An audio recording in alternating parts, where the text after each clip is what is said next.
दुर्ग से हमारे साथ हमारे सहयोगी सुबोध तिवारी जुड़ चुके हैं। जी सुबोध, आपसे पूछना चाहेंगे, दुर्ग पुलिस ने 30 मंदिरों में से ज्यादा मंदिरों में चोरी करने वाले आरोपी को गिरफ्तार करने में सफलता पाई है। क्या कुछ इस पर जानकारी है और उसके साथ ही दुर्ग में ऐसी कौन सी खबरें हैं जो आज दिन भर सुर्खी में रहने वाली है?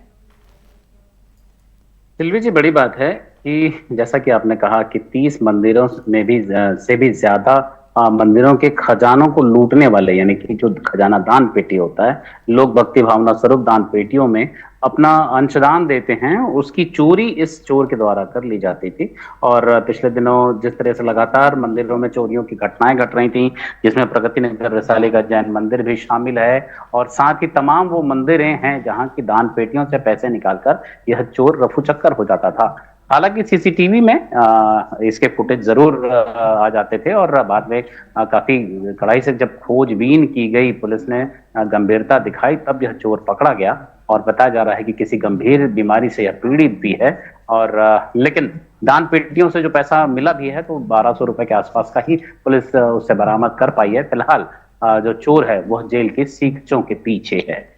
दूसरी बड़ी बात है सिल्वी जी, लगातार पिछले कुछ दिनों से बारिश हो रही है। रात भर बारिश होती है, दिन भर धूप रहता है, उमस रहती है। और इस बारिश की वजह से बताया जा रहा है कि दुर्ग जिले के और संभाग के जो सर्वाधिक कृषि भूमि जो है, वह जो सिंचित भूमि है, अब वहां पर पानी काफी अच्छी मात्रा में पहुंच चुका है। जिसमें कि तांदुला जलाशय के बारे में बात करें तो वह वर्तमान में 94% जल भराव देखा जा रहा है वहां पर। और उसमें भी चूंकि तांदुला जलाशय एक बड़ा जलाशय है और आसपास का कैचमेंट इलाका भी है, जो जमीनें हैं आसपास की, वहां से भी लगातार पानी वहां बहकर आ रहा है। और इस वजह से जो 94% है, उससे वह जल भराव की स्थिति और बढ़ सकती है। वहीं खरखरा जलाशय के बारे में बात करें तो वहां 95% जल भराव है।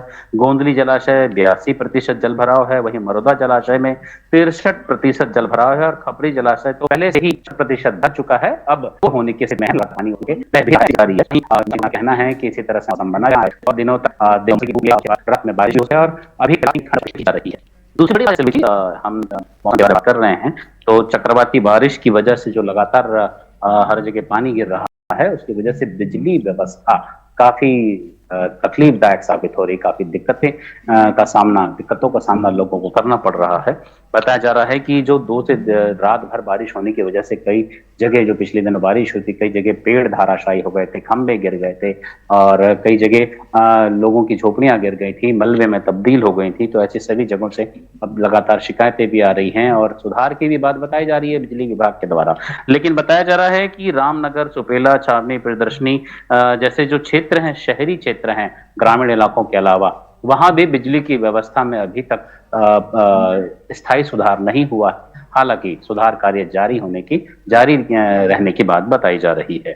दूसरी एक और बड़ी खबर है, बड़ा मसला है राजस्व विभाग का। राजस्व महकमे से एक बड़ी गड़बड़ी की खबर सामने आ रही है। बताया जा रहा है कि भुइयां ऐप, जिसके तहत नक्शा खसरा आम जनता जो है वो अपना जहां भी रहता है, उसका जो भी जमीन है उसका नक्शा खसरा B1 वगैरह मिल जाता है, तो उसे हैक कर लिया गया था। और हैक करके काफी कुछ तब्दीली कर ली गई, और उस तब्दीली के साथ उसके जाली दस्तावेज बनाकर लाखों रुपए लोन भी ले लिए गए।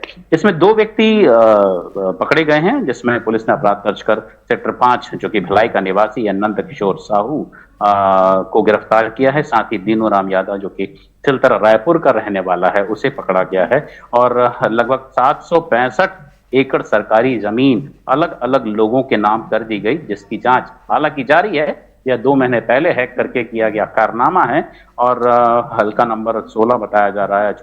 छोटी मुरमुंदा, तहसील अहिवारा और भुइयां सॉफ्टवेयर को कुछ अज्ञात व्यक्तियों ने हैक किया था। हालांकि अब वो जो हैकर्स हैं उन तक तो पुलिस नहीं पहुंच पाई, लेकिन उन हैकरों की वजह से जो जालसाजी कर जाली दस्तावेज बनाकर लोगों ने लोन ले लिया था बैंक से 36 लाख रुपए से भी अधिक, तो उन्हें जरूर पुलिस पकड़ने में सफल हुई है। और फिलहाल बताया जा रहा है कि फिलहाल राजस्व विभाग के साथ साथ जो जमीन की भुइयां ऐप को लेकर जो हैकर हैं वो काफी सक्रिय हैं। आने वाले समय में और भी बड़े मामले का, इससे संबंधित घोटालों का खुलासा हो सकता है।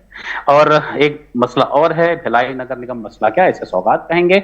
नगर पालिका निगम रिसाली की बात करें, नगर पालिका निगम भिलाई की बात करें और दुर्ग नगर पालिका निगम की बात करें, तो आने वाले समय में यहाँ के लोगों को बड़ी सौगातें मिलने वाली है। नगर पालिका निगम दुर्ग में एक बड़ा जो कहा जाता है कि काफी बिजी ट्रैफिक होने की वजह से, पार्किंग ना होने की वजह से मल्टी लेवल पार्किंग बनाए जाने की बात सामने आ रही है, जो कि इंदिरा मार्केट से लगे एक परिसर पर बनेगा। 16 करोड़ से भी ज्यादा की रकम स्वीकृत किए जाने की बात सामने आई है।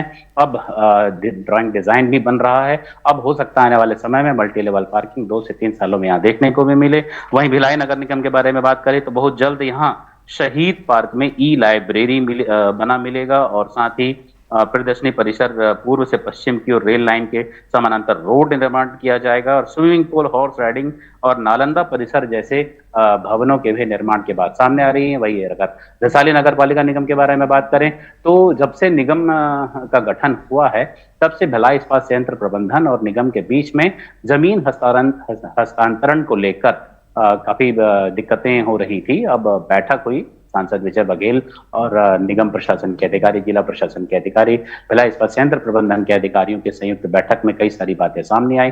कई सारी समस्याओं के निराकरण किए जाने की बात कही जा रही है। वहीं टैक्स को लेकर भी कई बातें आई हैं, तो इस पर अब एक आम राय होकर निर्णय लिए जाने की बात सामने आ रही है कि सैकड़ों एकड़ जमीन जो अब बीएसपी के क्षेत्र में है, बीएसपी के अधिग्रहण में है, वह आने वाले समय में वैशाली नगर पालिका निगम को भी मिल सकता है, ताकि वहां पर भी जरूरी निर्माण कार्य किए जा सके। चलिए जी जी सुबोध, तमाम जानकारियों के लिए आपका धन्यवाद।